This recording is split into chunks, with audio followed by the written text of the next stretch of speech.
Welcome, everyone, to the best part of your week and my week. This is the Around the Ballpark podcast, episode number 78. That is such an awesome number. And we are here live. It is Sunday, May 4th, 8 p.m. And thank you so much for joining us. We already see 10 of you online already. So that is outstanding across X, Facebook, and YouTube. So before you do anything else, go ahead and smash that like button, hit that subscribe button if you haven't already, turn notifications on. So that way, every time we go live, you know we are here. And once again, guys, we are going to be going live. Just a heads up. Our next time we'll be going live will be this coming Thursday. We'll be having the podcast with talking the Los Angeles Dodgers. We're going to have an Inside Dodgers podcast joining us on Thursday evening, 8:30 p.m. So make sure you are here for that. But tonight we are here with our special guest, Dash Davis. So glad to have you on. This is our first of our new testimony series that kicks off. And so we're going to have a lot of fun. We're going to talk about some good stuff tonight, really powerful stuff, little sports along the way. But Darren, thanks for joining us. And before we do anything, as always, we got to give a shout out to our sponsor at Nashville Tax Solutions and Christopher Bennett. Palm Bay, Fort Pierce, are tax problems weighing you down? Behind on filings, you're facing a lien? Nashville Tax Solutions is here with their expertise and dedication that you need. Their experienced team handles the IRS so you don't have to. But don't just hear from us. Clients say it best. Chris Bennett and his team turn the nightmare into peace of mind. They're sharp, they're honest, and they truly care. Don't let tax stress take over your life. It's not healthy, and it is not necessary. So call 855-627-4829, visit NashvilleTaxSolutions.com, or email info@NashvilleTaxSolutions.com today. Nashville Tax Solutions, real help with real results. Thank you, Darren. And thanks to everyone that is jumped on here. And we joke a lot on this podcast about Christopher Bennett. Sometimes he's here, he's there, he's everywhere. It's like, where's Waldo? And so we reached out to Christopher today just to say hello, to check in. And so I was just reaching out, and he is with this gentleman right now. Yes, folks, this is not Photoshopped. This is real time. He is a proud sponsor for an event, a K-Run that Jelly Roll and his team are doing. And so outstanding. So he's having an awesome time. So he won't be joining us this evening because he's currently at the Jelly Roll show. But he's having an awesome time. Well-deserved, hard worker. So just want to shout out again to the team and thanks for believing in us from day one. And so, guys, tonight we are, like I said, tonight is episode 78, our testimony series, kicking off with special guest Dash Davis. Dash, how are you doing tonight? I'm doing amazing. Thank you for having me. Awesome. And if you wouldn't mind, if you can go ahead and start by just kind of introducing yourself. We'll get into the testimony here in a little bit, but just a little bit about yourself, where you're from, and where they people that are watching this either live or after the fact, they can find you on social media. My name is Dash Davis. I'm originally from New York, Puerto Rico, and Chicago. Just moved back to Florida 2 years ago with my wife and kids. I'm 36 years old. You guys can find me on YouTube, The Last Call Ministry. I have a YouTube channel, Facebook, where I share my testimonies and just everyday life and just my journey. Awesome. And we have a familiar face for you, I'm sure, Alicia Perez. Hello from Buffalo. Dash Davis is our son-in-law. So thanks for the support. And Alicia, if you wouldn't mind smashing that like button, hit subscribe. That would help out us immensely. But so glad that you are joining us tonight. And my beautiful wife is here as well. Eileen saying hello to everyone. Thank you, Eileen, for always watching. Appreciate it. And so yes, and Darren, let me ask, how are you doing? I know you had a packed weekend, so I just want to see how you're doing. Are you on your last leg there, or you just get a second burst of energy? So actually, today was wonderful because I got up in the morning, I went to church, and today I just came off a 32 straight hour shift. So, and I'm not one to complain about that because it's wonderful work that we do. And my staff works much more hours than I do. But in the last 2 weeks, I put in 179 hours in 2 weeks. So it's been a lot, but it's wonderful to be here, and I really like what I do. So That's a lot of hours. That is a lot of hours.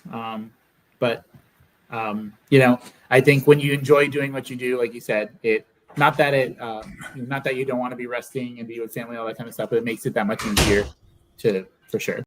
Yeah, and you mentioned real quick, you mentioned family, and that's great. Is that time off?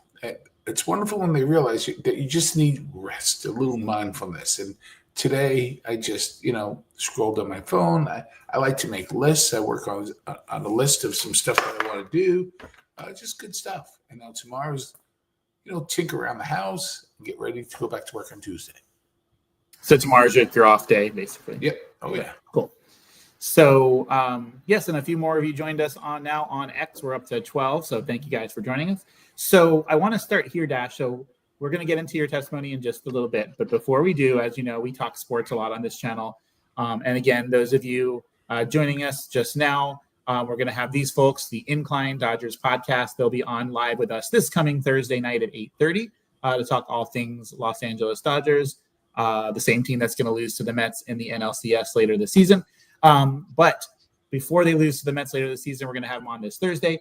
But where I was getting at is, so there's a lot going on in the sports world. This is almost yes, there's no football. They just had the draft, but NBA is in their playoffs. I don't really watch NBA, but they're in their playoffs.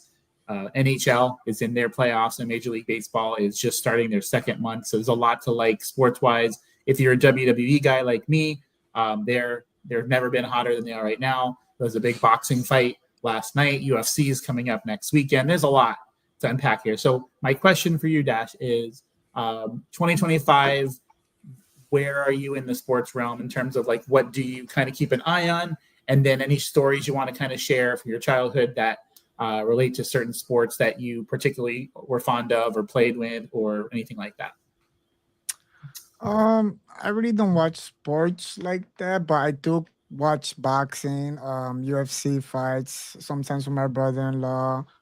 Well, I grew up in Chicago, in the 90s when the Bulls won the championships. I remember them winning and the streets going crazy and going to the Bulls games when I was little. So I got to experience the couple champions from the Bulls when Chicago won. So that was pretty cool. Yes, that's great. That's a great time to watch basketball. That team was historic. Still to this day, it's you watch ESPN, they're still talking Michael Jordan versus LeBron. It is what it is. It was an awesome time. I watched I could name all the basketball teams back then, all the basketball players. So my favorite basketball player was Reggie Miller. I know it's weird, but I love Reggie Miller. No, he was clutch. He was clutch. He was a Nick Killer and clutch. Yep. Yes. Love them. And MJ for life. Yes. And you mentioned boxing. So two things with that. So yes, they had the big fight last night. I believe someone entered with a Batmobile on Times Square. So that was kind of a cool visual. But I don't know if you were able to attend or not, but they do at the Palm Bay Community Center. They had a big boxing event this past weekend. I didn't get to go because I forgot it was this past weekend. But I'll try to go next time. I've been to several of those. We actually took Man Cave there one time and had a great time. But that's always a great night out for a reasonable price locally. And you're right, boxing, especially live, is awesome to see in person and all different, weight classes and things like that. And so definitely enjoyable. I don't watch as much boxing as I used to. We actually just watched Apollo 3, I think, not too recently. That was an awesome movie as well. But on the baseball front, you mentioned, you'd seen the Bulls and stuff. Did you play a little bit of baseball in school or any other sports? I played almost every sport when I was little because when I moved from Puerto Rico, I only knew Spanish. So when I moved from Puerto Rico to Chicago, that was basically how I got along with people because I was good at sports. So I played basketball. I was in the baseball team. I was in the football team, soccer team. I did hockey, street hockey, rollerblades. I learned how to skate on ice too. Tennis. So I did a little bit of everything, but basketball was my Everything. main sport. Yeah. Well, yeah, I wanted to like basketball, but every time I tried to shoot, someone would block my shot. It just wasn't. I was 5'3", just couldn't, just wasn't for me. But I enjoyed watching it for sure. And you mentioned street hockey and stuff, and Darren, back seems like forever ago, but the hockey that or the indoor, what was the indoors? Was it indoor soccer? I think it was when I came to Clovis many years ago. What was that? That was that what it was? Indoor. Well, what that Lauren was playing? She played Yeah. indoor. Yeah, she played indoor and outdoor. Yeah, it's a different game. It's sort of a soccer hockey hybrid, indoor soccer. But it's interesting, and it's also called foosball. If you're thinking about that, foosball is also a type of soccer that's played on a basketball court. Believe it or not. So you have that. And there were days when she would have a regular game on the regular pitch, and then have a foosball game and then an indoor game, all in the same day. And Jake played so much hockey, and yeah, interesting.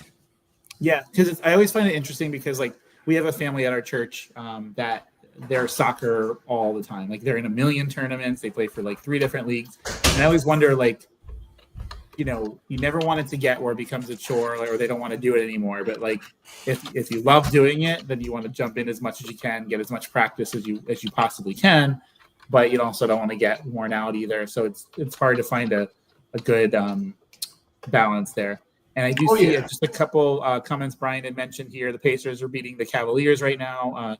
Cavs destroyed the Heat, unfortunately, in the first round for Brian. But he is a Heat fan, but he kind of knew that that's what was going to probably happen this year. And then Darren had asked about who would win between Houston and Golden State. And so Brian would like to see Houston, but Golden State, Steph Curry clutch 90% of the time.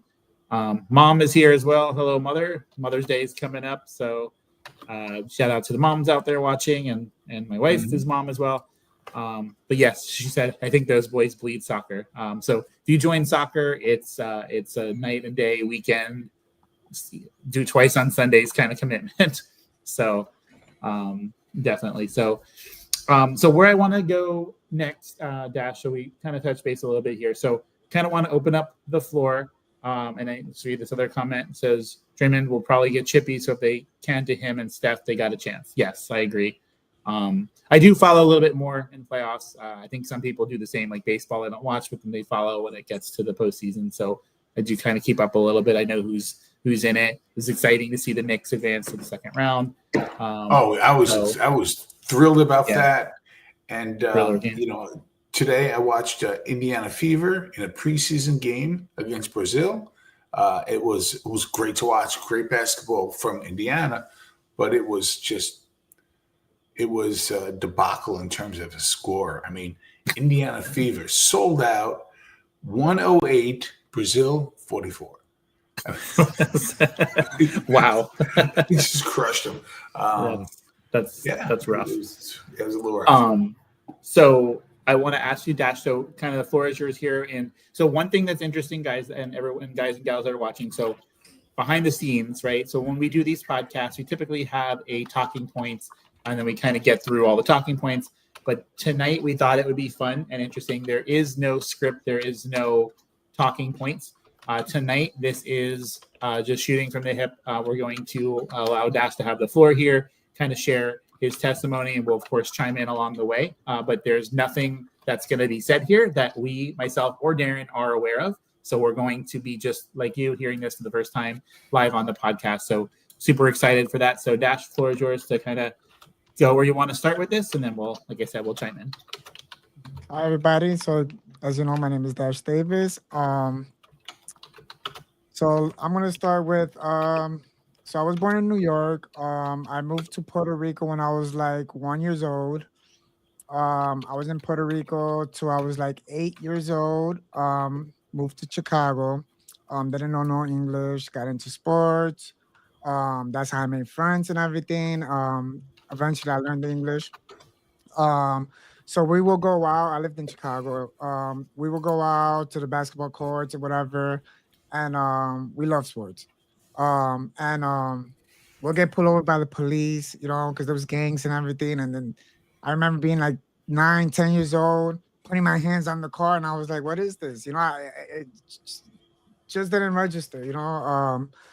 And just getting treated like criminals on our way to play sports, whatever. And then eventually they started taking the basketball courts out because there were shootings, and parks were closed because too many gangs. So eventually I was like, well, I'm getting treated like criminals, so I started acting like one, you know. I was always in the church. um we will go to the church camps, and my whole life, and like summer camps, always in church. I was in Bible class and everything. um um and Let me go back. So now with the sport, with the police, basically treating us like criminals and stuff. So, and then like everything, just there's no things for kids to do. We started doing bad things. I started stealing sports cars from Toys R Us every day before I got home. Just the minimum. But my mom, we had to go home before the lights went out. Like we lived really strict, you know. So because we were at church my whole life. So fast forward, you know, around like 13, 14, I was stealing cars, I was stealing bikes, I was getting into trouble. So my mom took us and we moved back to Puerto Rico. Um, I was there till I was 17, and I was like, you know what? I want to move. So I ended up leaving Puerto Rico by myself, saved up money, working with my uncle mechanics. I ended up going to Chicago, met up with my old friends. Now they're all in gangs now. And now I'm not forced to go to church. And backtrack a little, before that, when I was at church, every time I went, people would tell me like, "Oh, God has His hand on you. He's gonna use you." This is before the tattoos, before me going through anything, you know. And I was just like, okay. It came to a point that um I didn't want to go no more to church because I was like, "Oh, they're gonna point me out, whatever." So finally, I'm back in Chicago, 17. I'm like, I'm free. I don't have to go to church, so um just started living my life. I started, you know, doing bad things. And fast forward to 2000, like 2008. My ex-girlfriend had my first kid. So I got a job. um and that job, I was in there for 2 years. And one day on my way back from my job, I was with one of my friends. A car hit his head on. And it was a real bad car accident. He got stuck in there, broke both of his legs. They had to use the jaw life to get him out. Um, I just had a bruise seatbelt, just a bruise, and really nothing really didn't happen to me. So I ended up getting a lawyer. I didn't know I could get paid for this, but I ended up getting a lawyer because it was their fault, and I ended up getting this check, all this money. So I was like, you know what? I'm tired of this job. So I stopped going. They ended up firing me because I know I was gonna get this lump sum of money. So once I get it, I go to Puerto Rico, where my family's at. I go to Puerto Rico, all this money. I'm there like the third day, and I told my sister, "Oh, there's anywhere we could go. I wanna party." And so we went to this club in Aguadilla, Puerto Rico. We're drinking, doing drugs. You know, where I had smoking, coke, all that. We get out the club to get something to eat. It was around 3 o'clock in the morning. The only thing that was open was this Burger King behind this project. And I haven't been in Puerto Rico since I was a little kid, so I didn't know really where I was at. And I guess I was in a real bad neighborhood. So so we're looking for parking. It's packed. This is the only place open. And these two girls start fighting over this parking with my sister. So my sister gives it to them. We end up going inside the Burger King. My sister's talking to my ex girlfriend. She's like, "Oh, you know," in English, like these girls, whatever. They were in front of us, and they were like, "Oh, we know English or whatever." So they start fighting. I'm trying to separate. I'm like, "Look, you guys got the parking." I'm trying to escalate. Some dude comes in, and he starts talking crap to me, and we start going back and forth. End up fighting. I end up beating him up, and everybody's like, "Oh, run, get out of here!" So I end up leaving, and I'm going towards the car, and then the guy follows me, goes to his car, and he gets a gun. He shoots. breaks the window when the car I'm trying to get in. I'm like, oh, okay, he's trying to kill me. So I went to try to get to the side of the car to open, and I look back. He's in front of me. Um, he shoots. Nothing happens. He's point blank in front of me, 5 feet, and I'm just like, what's going on? So then I start running, and he's just shooting me. Every time he shoots at me, something pulls me down, and everybody's watching, and I'm just getting chased in this parking lot, and I'm getting shot at point blank, and every single time something's pulling me down, something's pulling me down. I'm just like, in my head, I'm like, this must be a fake gun because he just shot me point blank, and I'm not hit. And anyways, man, one, I slip and I fall, so he comes in front of me, he tries to shoot me in my face. My sister grabs the gun, she holds it like this, and he's fighting. And she's telling me, get up, he's gonna kill you, get up." And I froze, I just froze. I'm just looking, and then he calls the other two girls that were with him, and she takes some brass knuckles and she starts hitting my sister in her teeth so she can let go of the gun, and her teeth are flying everywhere. She lost like 8 teeth. My ex-girlfriend comes to try to help her. She gets hit with the brass knuckles, gets like 17 stitches, her eye. And then that's when I snapped out of it, and I moved, and the gun shot. The gunpowder, it was so close. The gunpowder in my eye. I was blind for a year. Like I had to wear a patch for a year. Um, anyways, fast forward, I go to court 2 weeks later. Um, Mind you, I'm here on vacation, so I go to court, and as soon as I get there, the detectives are like, "You had angels around you. We seen the video. We just can't explain it. That he shot you point blank. Um, he kept shooting, and he's like, we don't understand how no bullets hit you. Mind you, when I had my clothes, I had brand new clothes. I had holes in my clothes, but not one bullet hit me. So I'm like, I'm at that time like, like, oh, maybe it was the gun he was holding with one hand. It was just, it had a lot of kick, but I'm still trying to deny that it was God that was there saving me, and he had angels around me. So fast forward, I go, I end up going back to Chicago. Like 6 months later, I'm in a car with my friend, and some gangbangers shoot. The bullets go through through the window, hit the sun visor, grazes my back, hits the door panel, and lands literally in my hands the second time. And I'm like, so I have the bullet. We get pulled over because we have bullet holes in the car. And the cop's like, "What's the shirt you had on? Where's the shirt you had on?" And I was like, "This is the shirt." I'm like, and I raise my back up. I'm like, "You see, I'm bleeding." He goes, "But there's no way. Like, you should have a hole in your shirt." I'm like, "No, I don't. I don't have a hole." I'm like, "It grazed me. The bullet grazed me." I'm like, "This is the shirt." And so that was one time. That was other test. That was other time that God just saved my life. So now I want to fast forward. I went to so so I ended up going to Florida. I go to Florida. This is around like 2015. I go to Florida. I end up going to Buffalo.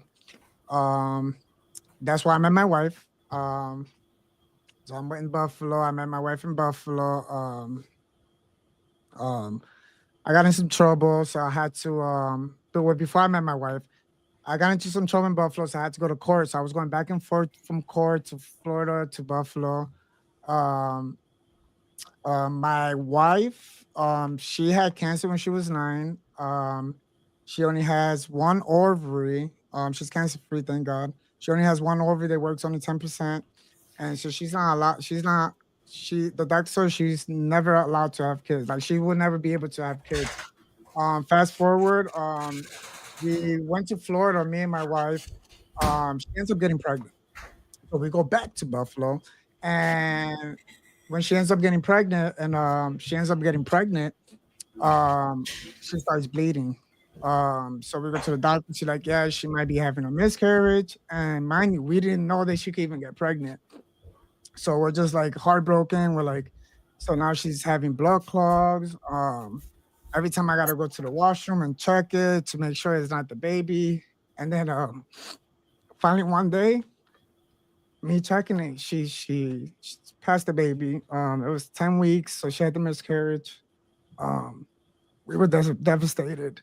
Um, I was so upset. So um, she went to back to college. I was like, I went to the streets and I started selling drugs, which I sold drugs my whole life, but I started selling heroin um, to make money to try to get it. You know what I'm saying? To try to try to have a baby, whatever. So this is how the devil works. He steals, lies, and destroys. So you know what I'm saying. Then all of a sudden, I was making all this money, you know, lots of money, but I was still felt this void inside me, So I started using drugs, all types of drugs, just to, because I'm always anxiety. I'm always looking, like, you know what I'm saying. I had all this money. I'm thinking people are gonna rob me. So I lived that life for like 2 years until finally my wife ended up getting pregnant. So now my wife gets pregnant, and I was like, you know what? I want to leave this life behind. Everything was good. I had money, everything. So I was like, you know what? I need to stop this. I want to leave this life behind. I was addicted to drugs already. I was addicted to Xanax, a whole bunch of different drugs. So I'm like, I'm gonna get off this. I told my wife, you know what? We're having our kid. I'm like, end up getting pregnant. I'm like, you know what? I'm gonna get off of this. So as soon as I say that, a week later, the cops start raiding all the houses I had, whatever where I was selling drugs at. They start raiding my mother-in-law's house, the next door house that was her grandpa's. They start raiding all these houses. So I end up running, went on the run to Florida with my mom.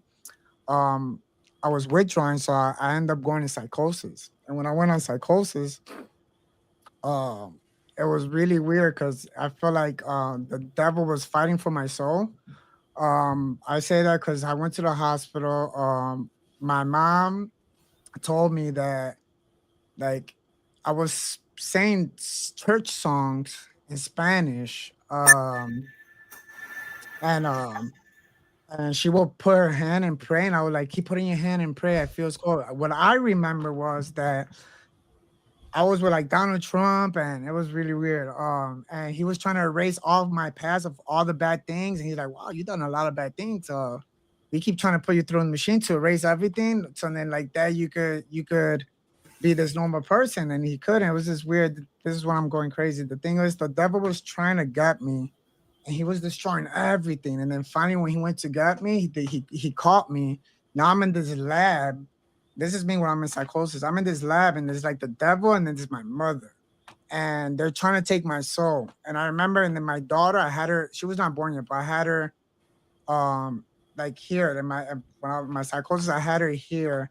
So the devil was trying to take my soul and my daughter, whatever. So every single time it was like this percentage thing. It'll go down like 80, 70, 60 until it get to like 1%. Like, oh, we almost got him. All of a sudden it'll shoot back up to 100, and they're like, oh, it's so hard because he has a praying mother. He has a praying mother. It's so hard to take his soul. Eventually I end up that the devil gave up, and like we can't, he has a praying mother. I end up leaving, and I remember it was like this desert. It was just me and my mom, and it was like poor, like clay houses, and it was just like a real poor area. And it was like, I think I was like in the Middle East. And I was like, "Mom, we don't got nothing." She goes, "Yeah, but they couldn't take your son." And I'm like, "But Selena and my daughter," and she goes, "They're right here." And then I remember I got out of psychosis. So now I get back home. I mean, I'm still on the run. I get back home. I lived in Coco. The water went out. So I haven't taken a shower for like 3, 4 days because I'm paranoid. I don't want to go out. I don't want the cops to find me. So I go. My mom's like, "You gotta take a shower. Like you stink." Whatever. She goes, "We'll go to your grandma." Yeah, yeah. She goes, "We'll go to your grandma's house." And I was like, "Okay, ma." She goes, "You want to go to dinner?" I was like, "No, no, no, no. I want to go back home." So we're going to the gas station, and sure enough, the U.S. Marshals block us in. I get taken into handcuffs. I end up going to Florida, to Brevard County for holding, for them to take me back to Buffalo.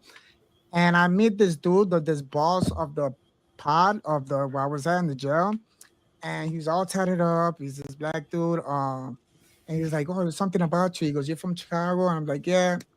So one of the gang he's in is originally from Chicago, and I grew up in Chicago, so I know all the gangs. So he's like, "Oh, you're really from Chicago?" I'm like, "Yeah." So he goes, "My mom and dad are pastors." I'm like, really? I'm like, and why you here? Or whatever. He goes, yeah, I just took the other route. So we started doing Bible studies together. And then my Sally also started reading the Bible with me. So I had this Bible. So the 2 weeks I was there, every single time I'm in trouble, I go back to God. You know what I'm saying? And then and then when things get good, I forget about God, and that's basically how my life was. I grew up in the church. I never had a full relationship with God, never had that one-on-one relationship as I do now. So I knew the church, I knew Bible, I went to Bible camp and all that, like I said prior. So I've been running from God since I was 17, since I was free when I was on my own. So back to what I was saying. So now we're reading, whatever. So now the 2 weeks later, they take me to Buffalo. So I'm in Buffalo, and I remember I got out. And it was really, really cold. It was really cold, and my wife is waiting for me. I didn't have a phone or nothing, so I went to grab my property, and they were like, I only had a Bible and a jacket that they gave me. So they told me it's closed. So I was like, you know what? I'll just come back tomorrow. I never went back and got my Bible. That's the first mistake. So now I'm fighting this case. Now I'm looking at 18 years because my background and everything. So I'm looking at 18 years. I had to pay lawyer, and the lawyer's like, "Yeah, we can't do nothing. Like, you're selling fentanyl. Like you're. This is the time that was really killing people." Um, and so I'm going to court. I'm reading Psalms 91, all this stuff that my mom's giving me. I'm like asking God for His mercy and and once again, God shows me His grace and ends up giving me this program. If I do good in this program, they bring my felonies to misdemeanors, so it's not gonna put felonies. But if I mess up, I got 18 years. I got to do the 18 years straight. So I end up going to this program. I end up completing the program. Now I'm on probation for misdemeanors, and for 3 years. So I was trying to do good. So then in a year and a half, I could get off and be here right now where I'm at right now in Florida. So I started wanting to get high. I couldn't smoke weed because I'm on probation. So what did I do? I started using meth. I don't really want to say it. I don't want to go explain different things, but the fentanyl. I started using that. So now when I'm using it, here comes the devil again, lying to me. I felt like the best dad. I was cleaning the house. I had all this energy. I'm playing with my daughter. I'm being the best husband to my wife. I'm just being this great guy. Everything's like so. And then I know when I gotta get drug tested. So every time when I knew I gotta get drug tested, they didn't drug test me much. Because she's like, "Oh, you did the whole drug thing good." So when I was probation, she didn't really drug test me like that. So I know when to not do it. So I would withdraw myself, and that only lasted like a day or two in your system, even if it tests for it. So one day, I did the withdrawal and I dropped, and then I was still sick, so I went and found some in the street, and I did the same amount that I usually do, and I end up dying. Um, I end up dying in front of my house. I was passed out. I don't remember how I got home. I was inside my car with the AC on full, and I was blue. I was in there for an hour and a half. I should be brain dead. Um, Finally, my wife's like, "That's weird. Why he hasn't got out?" So she goes and she finds me blue, unresponsive. So she calls her dad. He's like, "I'm on probation." So she's like, she calls her dad before she called the cops. He's like, "What are you doing? You should have called the cops." She goes, "I don't want him to go to jail." She goes, "He's about to die. He's dead." So he breaks the window. They find the drugs, whatever. She takes it. So when the cops come, um, I get shot up 2 times in my veins and 2 times in my nose with Narcan. Narcan. And finally, I come back. But when I was gone, I remember going through this dark tunnel. It was like a purple dark tunnel, and there was no sound, but there was sound. There was no feelings, but there wasn't feeling. It was really weird. It was like everything but nothing at the same time, and I was falling. And there was nothing. There was nothing around. It was just like I had this peace, but it wasn't a peace. It was weird. And when I came back, I was like, the experience was so weird. So again, a month passes. I try it again.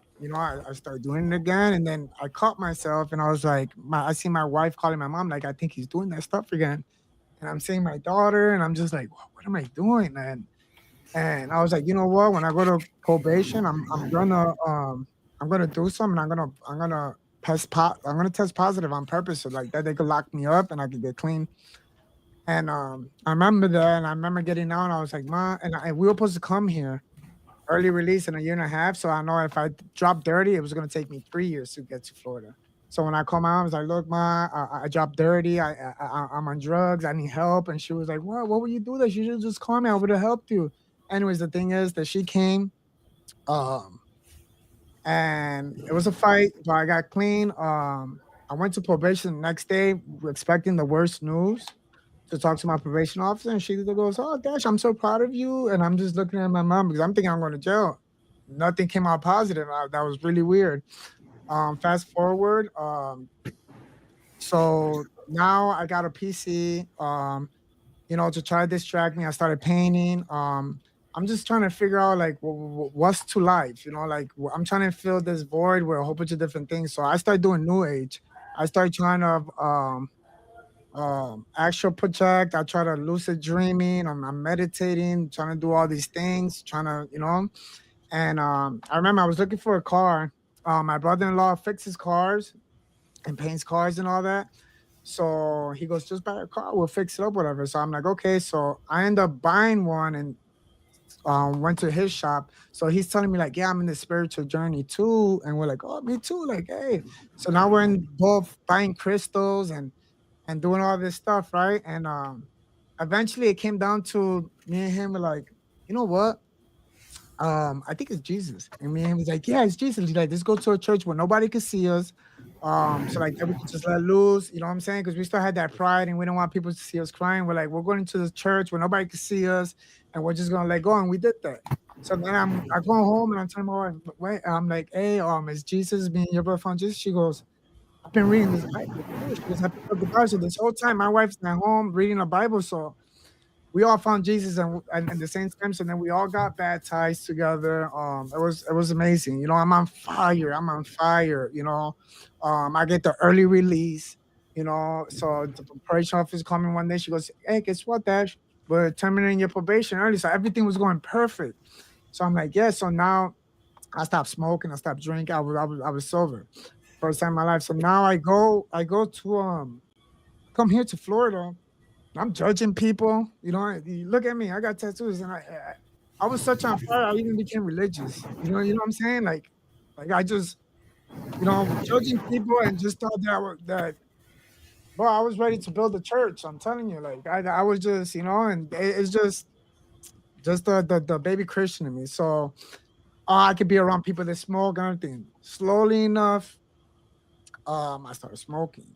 Well, let me backtrack. I went to this church. I don't want to put on names. It's a Palm Bay. I went to this church. I was getting discipleship by somebody in Buffalo, but the pastor in this new church had me tell me not to do it with him and do it with him, but he stopped going. So now I have no discipleship, and now I'm on my own. And first time I ever got church hurt, and I was blaming God, even though it's not God's fault, but I didn't know. So I started smoking. I got this job, and the busiest days were Sundays. So now I'm not going to church at all. So slowly, I'm smoking. Now I'm in this job. Now I'm buying all these things. Now I got all these bills. Everything's piling up. My car breaks. The motor breaks. Just bad things start happening. The motor ended up blowing, so I ended up getting a motorcycle. It was the cheapest thing, and I'm like, you know what? It's gonna help my credit to go to work. So I get this motorcycle. I'm drinking every day. Like before I even get on my motorcycle, I would drink. I would drink. I would be like sometimes I wouldn't even know how I got home. And just hoping something bad happened to me, and just feeling self pity and just lies from the enemy. He was just trying to destroy me. So one day, so my mom's like, hey, what are you doing? Like, you know what I'm saying? And my mom has a big role in me. You know what I'm saying? So when my mom talks to me, tells me something, I really like be like, okay. So she's like, what are you doing? Like you're drinking every day? And I was like, okay, I'm gonna stop. So I stopped drinking. 2 months later, I get into a motorcycle accident. I get hit by a car and end up breaking my back. I end up fracturing my back in 3 places. I break fracture my left foot and my right foot. I had some muscle damage. Um, so when I'm in the hospital, I'm looking through my phone and I'm just looking at I never do this. I decided to go on my spam messages, and this is a message from somebody from a week prior to my accident telling me that they blocked me. So then they get send me the message, they end up blocking me. So I don't, and to this day I don't know who it is. And they basically said, God has his hand on you. He has his favor. He wants to do a lot of good things, but there's this bullseye. This is black cloud. That's what it said. This is black cloud that's over me. And I'm like, okay, I'm still smoking weed, I'm still, doing bad things. So I was like, so I'm like, you know what? I'm going to church. I'm going to church. I don't care if my back's broken. I remember I ended up going to church that first Sunday. I made it to church and whatever. After church, these two pastors that never they're not even from that church. So I'm thinking that my mom sent people to talk to me. No, my mom's like, I don't, they told me afterwards, like, oh, we're here visiting. It's our first time. They come up to me like, can we pray for you? Can we pray for your legs? I'm like, yeah, yeah. And they're like, we see a bullseye. The devil got some bullseye. And they repeated that same message that I seen on my phone. And that scared me. I was like, I was still going to church, smoking, started doing these gas station pain pills and just really depressed, trying to fill this void. But I'm like, I'm not gonna stop. I'm gonna keep going. I'm gonna keep going. And one day, the pastor said to pray, and a brother from church, my brother Daniel, started praying for my son, and then he got my number from my wife. He got the number. He gave my wife his number. He ended up contacting my wife. So, can I get Dash's number? I want to talk to him. So finally, he hits me up one day. He's like, "Hey, let's do this Bible study. Let's do Acts, right?" And I'm like, "Okay." So I'm avoiding him. I'm like, "Here comes another person trying to make me do this." Like, I'm tired of always doing things and just. I remember I was just churcher. So, anyways, to make a long story short, he comes. And one day I'm like, okay, he's about to call me. We're about to do this Bible study. Let me pick up my Bible and let me pretend to read Acts. And they're like, that don't look dumb. And I could be like, oh, yeah, just summarizing and act like I know what I'm talking about, trying to finesse the conversation. God is so good. I picked up the Bible and I started reading. And to this day right now, it's around February, I haven't put it down. It just exploded. It just opened up. Started watching videos. I'm still smoking. Around it was March 13th, my wife's birthday. I just couldn't smoke no more. I got my medical card.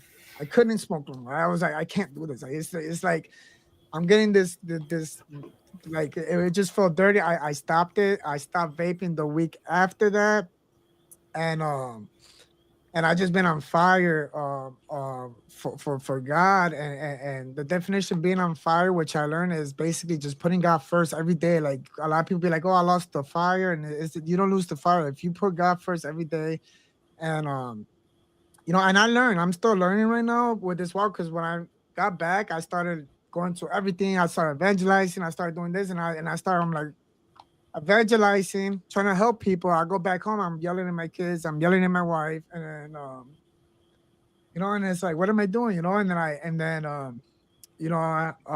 started learning that my first ministry is my family. So before anything, my first ministry is my family. It's one of the hardest is I can't go out there evangelizing, and doing all this if I'm still coming home and being upset or being stressed out. So I'm like, you know what? I stopped trying to burn myself out. I'm like, you know what? I'm going to focus on treating my family better, treating my kids better, and treating my wife, being a better husband. And by me being in all these extra stuff is not gonna, you know what I'm saying? I feel like that's the enemy trying to burn me out again. And like, okay, see, you're doing all this here. So, you know what I'm saying? It's a crack. I'm leaving a crack open. And I just feel like, so I started eliminating a lot of things, and that was just stressing me out, and I'm like, you know what, as long as one thing I learned is if I put God first, I shouldn't be, oh, I gotta read my Bible at 8, or wake up and be like, oh, I gotta go pray. No, it's a lifestyle. It should be When I wake up, I should read my Bible. I shouldn't like look at the time. Everything I do, I gotta put God in it. That's what I'm working on. Like everything I do, I put God in it. So if I want to go to a regular baseball game, I could go there, but I'm not gonna drink because everybody else is drinking. You know what I'm saying? Because I'm a Christian. And just what would God do? Try to just do everything. Golly, like and then I'm in a season of learning not to burn myself out, not to put myself in a position where I'm doing too much, and knowing that I can understand everything. I can't. Sometimes I'd be like, no, as long as I'm in this flesh, I'm not gonna understand everything. And if we can understand what God has for us, we will need him. So I gotta remember that. I gotta put my trust in God. Have my faith. Let the Holy Spirit work through me, and yeah. So just right now, I thank God for once again having mercy, having grace. How many times I turned my life on Him, my whole life just turning my back, and he's amazing, man. He always walks me with open arms. And so right now, what I learned is that not only ask for him when my life is bad, because my life is good now. I still have trials and everything, but I still seek him. And that's what I learned. Like I have to seek him even when everything's good. When doors open, I seek him, yes. And when they close, the same thing. Because a lot of people forget when things get good, they forget about God. They forget, oh, I don't have to pray. But when stuff happens, they're getting on their knees and praying. And then when good things happen, they forget about him. And that was me. And that's one thing I changed. I now I just seek God in the good and the bad. And I ask him every day, like every day I pray, that's my prayer is God, even if my life is good, please let me seek you every day. Like I don't want to stop seeking you, Lord. Like I don't want to stop go back and so I try to make sure that I put him first in everything I do.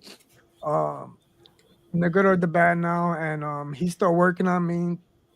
Um He's amazing. My family's, my wife, me and my wife have a better relationship. My kids, have a better relationship. I'm not that angry dad, and just having to smoke and do all that and to be happy. I don't need that. Like I got filled with God's word. It filled that void. I don't feel that void no more. I feel complete. I feel like I'm somebody. I always got tattoos and everything to try to look cool, and what I'm saying, trying to do this image, and I always felt like I was nothing. I always felt like I was nothing. This is the first time in my life that I feel like I'm somebody, and it helps me because I was always would tell people, yeah, and this isn't that, and secretly I'll have anxiety and I'll feel and I'll get upset, and because I just want to feel wanted, and now I have boundaries, safe boundaries. My yes is a yes, and no's are no's, and I could tell people, hey, no, I have to do this, and in a nice way, and I don't gotta put myself low, because I'm somebody, and that's what God made me feel like he made me feel like now I wake up and like when I was a little kid, it was these smells and when you're a kid, you have these smells like everything's good. You don't worry about Uncle Sam and taxes and bills and none of this, right? I get those now. Like I'll be with my family and all of a sudden like this from childhood when everything was just perfectly fine. I'll smell it, I'll feel that feeling. I'm like, wow, and it feels amazing. But that's all a little bit of my testimony. Wow, so much I have that to so many areas they can go down. I'm sure Darren, you as well. So first and foremost, um, you know, especially now that things are good, and I love every week seeing the family come in, whether it's a week that little Dash wants to come through or not, if he wants to stay with Dad like he did today. We love having Scarlett back there and seeing the family, but you just have this presence about you that just lifts people like myself up when there's days where like we had 81 children today, which is awesome. That's more than we even had on Easter. But just you have this presence about you that we just want to be around you, your energy, your smile. Also, but sometimes when things are this good, So what happens? It's good for a little bit, and then okay, well, I can do this one thing because everything else is good, so I can just do one thing, and then that's how the devil you give that little inch, and then the devil gets in, and all of a sudden that one thing turns into 2, turns into 5, and then things can. And so my encouragement, I'm encouraged by what everything that you shared there. But you're definitely doing the right thing. Like, you don't want to take on too much, but you have a support system now, not just at the church. You have family first, God first, then family. Whether it's the men of Man Cave, whether it's I know you were able to connect recently with Charlie. You and Charlie got a lot in common, which is awesome. Charlie is one of my closest friends as well. Just encourage you to just continue doing what you're doing, and just reach out to us and whatever. And like you said, let your yeses be yeses and your no's be no's. Set those good boundaries now, so that way you are continuing family first. But Darren, I want to give you opportunity to jump in. Well, there's so much to unpack, and I would be doing you a disservice by just kind of trying to fire through it because we have limited time. As Mike knows, I have a lot of experience in this world. I was an executive director of a non-for-profit in California that specifically dealt with drug addiction and some other causes as well. We won Nonprofit of the Year in the state of California. First year that I ran the place, and we gave away a lot of Narcan. The unfortunate story, people, is that Dash's story is not unique. It's unfortunate. What is unique is his intestinal fortitude and his resiliency, leaning God first. There's a lot to unpack there. I want to just highlight some stuff that you all might be surprised by.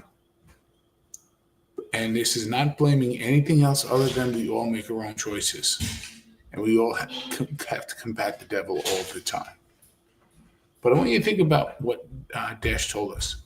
When Dash was a young child, getting home when the streetlights would go on, right? I lived that same life. But what did they do when there was a lot of crime? Did they put more police in there? Did they build boundaries? No, they took away the basketball courts. So what did they do? To act like they were going to be safe, they treated children like prisoners. Stay in your house. Don't leave the house. And we could talk about dads and role models, and it's such a blessing that you have a wonderful mother praying for you and being there for you. And what happens is we all like familiarity, right? I sit on the same couch. We all like the same things. And what happens is we go back to what's familiar. Even though we're running from Florida to Chicago, back to Puerto Rico, and vice versa, and we're going with the same group of people that probably don't have our best interests at heart, but we are familiar with it. So we become familiar with the patterns of behavior that present themselves.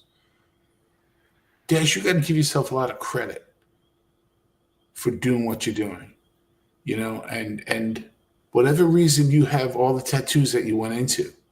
Remember, if your body's your temple, those tattoos are your stained glass windows, my friend. Wear them with pride. Wear them with pride. And listen, your wife, you had a miscarriage. My wife and I had a miscarriage. I understand that. It's a horrific loss. But you fought through it. The fentanyl situation, I did a documentary on fentanyl. It's horrible. Because the knuckleheads that are putting that stuff in the opioids out there, they don't know. They're not trying to kill you. They just don't care if they kill you. That's the devil's work. Because they're just doing it with something they can get off of Amazon in the basement. We know this, right? The M30s. Trust me. In the documentary that I did, we have a gentleman who had this wonderful trap house. You know that term, right? We both know that term. And who impaled himself on a fence and was impaled on a fence for hours. and some good pedestrians. You want to think about the Good Samaritan, real life. See somebody high on opioids, real nice people going back and forth, going on the way to work, church, or wherever they're going. It was another high person who stopped and took him off the fence. And it was through his bottom of his chest, through his neck. And do you know what the first thing he did? You know what he did, Ash, when he went With his home? pockets. Yeah, and he went right to his trap house. Right? And you know what? It happens. This is the last thing I'm going to say. Because Mike is the pastor here, not me. Mike, here's the thing. Paul knew Christ. Christ was right next to him. He's seen the miracles that Christ was able to perform. He walked on water with Christ, and he still denied Christ 3 times. And all he had to do was tell Jesus that he loved him 3 times. Doubt and fear are going to come in, my friend. Expect it. Be strong. And don't think you failed when you get knocked down. Get back up. God's waiting for you. He is waiting for you. All right? And listen, you heard the old adage, right? That, when there's nothing to do, that's the devil's plaything, right? When there's just that free time, get busy finding people that don't mind sitting with you doing nothing. When you feel it, call me, call somebody. Just sit there.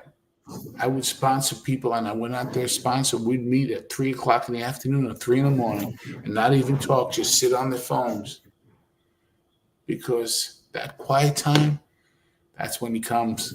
Just sit there. And you don't need to be, sometimes it's great to read Acts, right? Read the Old Testament, read the New Testament, whatever the case may be. And sometimes it's okay to scroll through your phone. You got to be busy. I love that you're doing art. That's great. And Dash, I feel honored that I was able to hear your testimony tonight. Thank you for that. You're welcome. I keep myself busy right now. As Mike knows, I fractured my foot. I fixed dirt bikes now. Oh, that's great. And, yes, I'm always in the thing. I fix cars, so I bought myself a bunch of tools. I have the garage really nice, so all day for the last couple of weeks, I've been busy doing the dirt bike things. I buy them off a marketplace, fix them up real quick, and then resell them. So that keeps me busy. And that's what God's doing to you. Yeah. And yeah, I know you had the fall with the dirt bike recently, but we were trying to do this podcast 1 week ago. Some things came up, so at least you're one more week healed from that. That are you walking around a little bit better now than you were a week ago? Yeah, I need to stay off my leg. I get back in. I take off my cast. I was riding my dirt bike, which I shouldn't. My feet's like killing me. I need to have some rest, because I'm testing out the carburetor and fixing the brakes, and it's almost done. I have this one that I got for a real good price, and I'm gonna probably make good money off of it. Hopefully, good. I spent $20 and it's already fixed, so Okay. it's a win-win. That's great. That's great. And I just want to shout out to, I saw Wilson commented earlier, so I just want to again shout him out thank you for joining us. We really appreciate it. Okay, awesome. Yeah. Thank you for joining us. We are glad to have you on here, and certain again, I feel honored is the best word to use. Honored to hear that testimony from start to end. Again, like Darren said, it'd be a disservice to try to unpack it in ways that really just needed to come out raw like it was. And so thank you. I know choked up a little bit in the beginning, as anyone would be sharing that story. And so many times, it's like at death's door, and God just continued to have his hand on you. And is now, I feel like this season is not so much where you're going to need God's hand on you when in times of trouble and stuff. He's putting people around you that are going to be that okay, God's always got you, but now you're going to be surrounded by these individuals that are going to be that support system for you. And and Kim is here with us. We love Kim. Kim, I just a shout out. I know you don't need me to say this, but my wife, Eileen, obviously, received so much from you. Your what you shared at Rejuvenate this weekend really resonated with her, and I just want to say thank you. She didn't really get to unpack what it was, but she didn't need to. She just came home, and that was the first thing she mentioned. How impactful Rejuvenate, what you shared, was on that day, and so thank you for everything that you do. But most recently for what you shared, we really enjoyed that. But thank you for watching with us too. We loved having you on a couple months back too. Can't believe it's already been that long. But thank you, Kim. Yes, and she said, "Amen." So grateful. Thank you, Lord. The women of our church, just a quick thing. They had what's called Rejuvenate.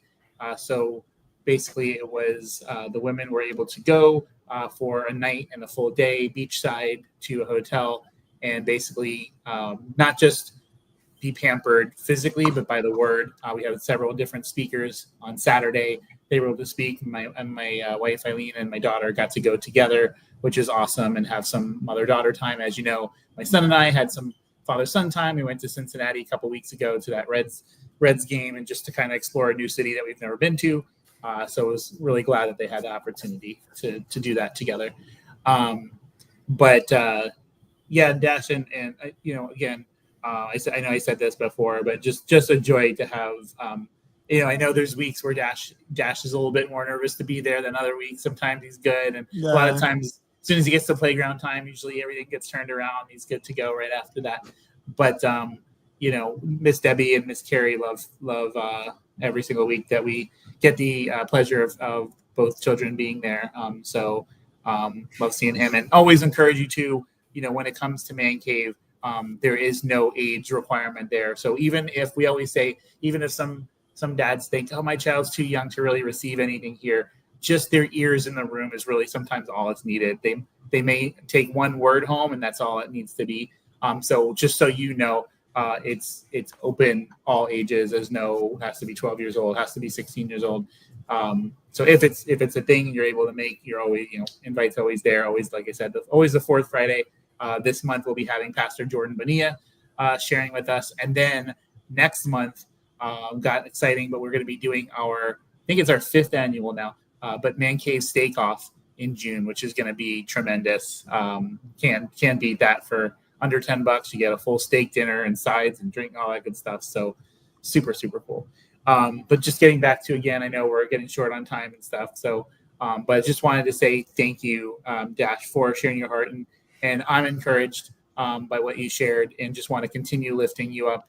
And I know we just recently got to start talking a little bit more and stuff like that. But anytime, brother, you want to share, not just with what you need prayer for, but the wins. Like, I'm all about celebrating wins. Like, there's no win that's too small in my book. We got to celebrate more wins.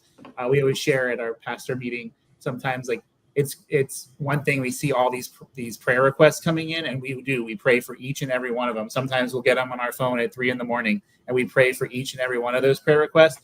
But one thing I wish we would get is more praise reports. We get 65 prayers and like one praise report. And I don't care if the praise report is that, you paid off a student loan, or whatever the case may be. I think in life, people would be much more happy if we had celebrated more wins. And so definitely, just wanted to share that as well. Darren, final thoughts? That's great. No, that's great. That's a great point.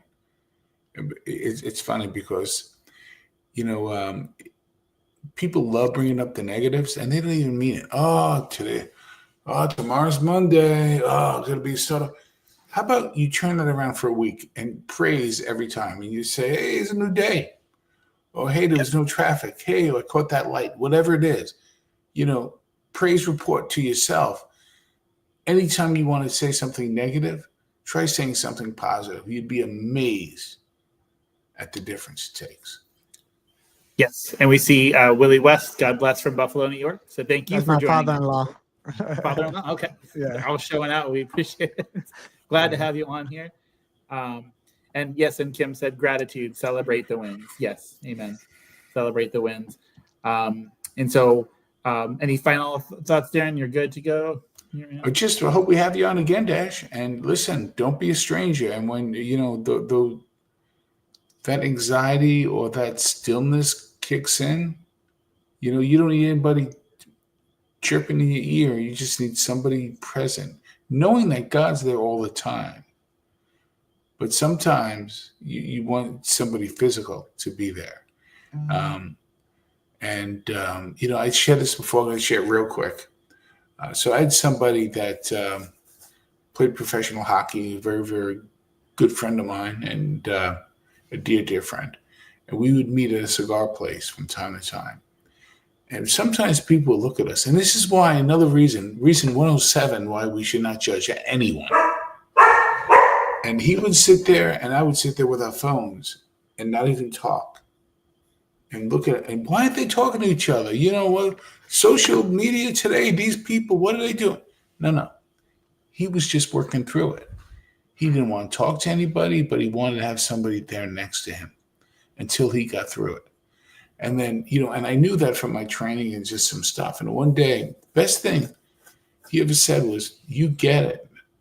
I just want somebody close by just in case, and you get it. And that's what it's about. And Mike and my dad would do the same thing from time to time. I'd meet him at Dunkin' Donuts 2 or 3 o'clock in the morning, and we would talk about nothing. Just stare as we both ate donuts, which were delicious, by the way, when Dunkin' Donuts made the donuts in the shop. but remember where they didn't run out of donuts at 9:15 in the morning? Like, exactly, you go to Dunkin' Donuts now and you ask for like a bagel at 9:30 in the morning, and they look at you like, how dare you? Like, I have none. They used to have onion and garlic and stuff. Now it's like, we have the plain and we have one left, and let me see. It's almost like they're like, let me see if there's some available. So Dash, you just saw the Redmond rabbit hole that Mike and I can go down, right? But you get the point. Yeah, that's having discernment and wisdom. God is always there, but also He wants us to reach out. Because the enemy comes, this guy, he don't come as a demon. He comes disguised as an angel or some sort. You know what I mean? Like so he's real sneaky. So I get exactly what you're saying. You still gotta have that discernment, and if you feel it, you call somebody. I'm going to shut up after this, unless I don't. But so there was this great show that I used to watch called Joan of Arcadia. And there was this great line about what you just said, Dash. Boy, you just triggered me in a good way. Yeah. And that was, somebody in the show said, boy, evil and the devil are ugly. And the person said, no, they're not. Because the truth is, if you looked out your window and saw a man with horns, all red, wearing a cape and a long tail and a pitchfork, you're going to run for the hills. Mm-hmm. No, they're going to come. They're going to be the prettiest, the most handsome person you see. They're going to say how you're being taken advantage of. Nobody cares about you or anything like that. Be on your guard always. Yes. Great point, Dash. Yes, always. Thank you. And we will end there just on time wise. Thank you so much. Like Darren said, definitely have you on again, but also to just excited to just really scratch the surface. You mentioned that you're into art, and I think you're just scratching the surface on your canvas in life and what it looks like. You may not know, 6 months from now, something may be on that canvas that you're not even thinking about. And so, yes, you're at a point where, you're going to be receiving from a lot of people, and we got to be careful who we list, all that stuff. But God's going to, He's going to surround you with the right people to hear the right message. But I truly believe, sooner rather than later, you're going to be a vessel that's going to change and impact someone else's life, and they're going to hear from you something that is going to change the course of their life as well. So thank you so much, Dash, for being a part of this podcast. Thank you to all the new folks that subscribed and joined on with us. We have 23 people online with us right now. So just want to say, between all the platforms, just want to say thank you for spending your Sunday night with us.